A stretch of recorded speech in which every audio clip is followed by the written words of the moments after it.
Hi, my name is Carol Sheffield, and I am the Paulding County Extension Coordinator and Agriculture and Natural Resources Agent. I work here with Paulding County UGA Extension. Poison ivy is one of the most dreaded landscape weeds among gardeners, and it's in full leaf now that summer has arrived. If you've ever experienced the red, itchy, blistery rash that goes along with this weed, then you understand a gardener's disdain for this plant. So how can you tell if it's poison ivy? The old saying goes, leaves of 3, let it be. That is a good starting point, but just because a plant has 3 leaves, it may not automatically be poison ivy. According to Mark Zarnata, our UGA weed specialist, poison ivy can grow as a vine or a shrub with compound leaves composed of 3 leaflets and arranged alternately on the stem of the plant. Dr. Zarnata notes that poison ivy leaf shape and texture is highly variable. Leaves with different shapes may be found on the same plant or on plants near each other. People may incorrectly identify poison ivy when observing a poison ivy plant with an unusual leaf shape. In any case, following the leaves of 3 let it be motto can be good advice for avoiding contact with poison ivy. There are some other plants that look like poison ivy. Frequently, it's confused with other plants in the landscape. One of the main plants that people confuse with poison ivy is a vine known as Virginia creeper. It's a native vine which normally has 5 leaflets from a central point, but it can have 3 to 7 leaflets. It can have a somewhat weedy growth habit and grows in similar habitats as poison ivy. Another plant that can look suspiciously like poison ivy is the seedling of a box elder tree. Box elder seedlings are young trees and have 3 leaflets on a woody stem.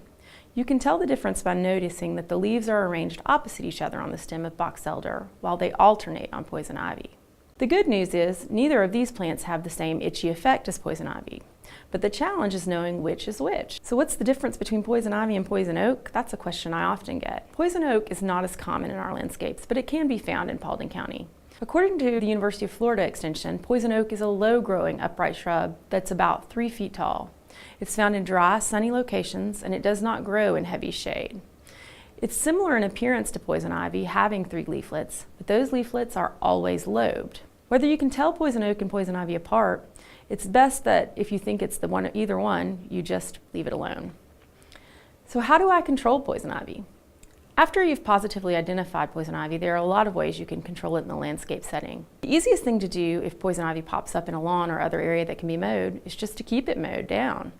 Dr. Zarnata notes that keeping it mowed will eventually eradicate the vines. When herbicides are needed to control a larger area of poison ivy, follow instructions outlined in the UGA Extension publication, Controlling Poison Ivy in the Landscape, which you can find by searching at http://extension.uga.edu publications.html. We have some programming coming up. On August 23rd, Master Gardeners will host a program on snakes.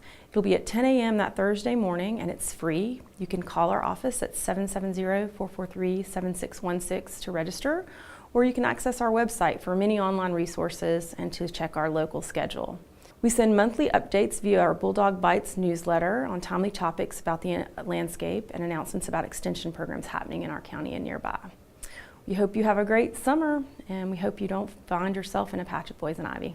You can reach me at 770-443-7616, or you can find us online at www.ugaextension.org/Paulding. You can find many resources on our website and information about programming.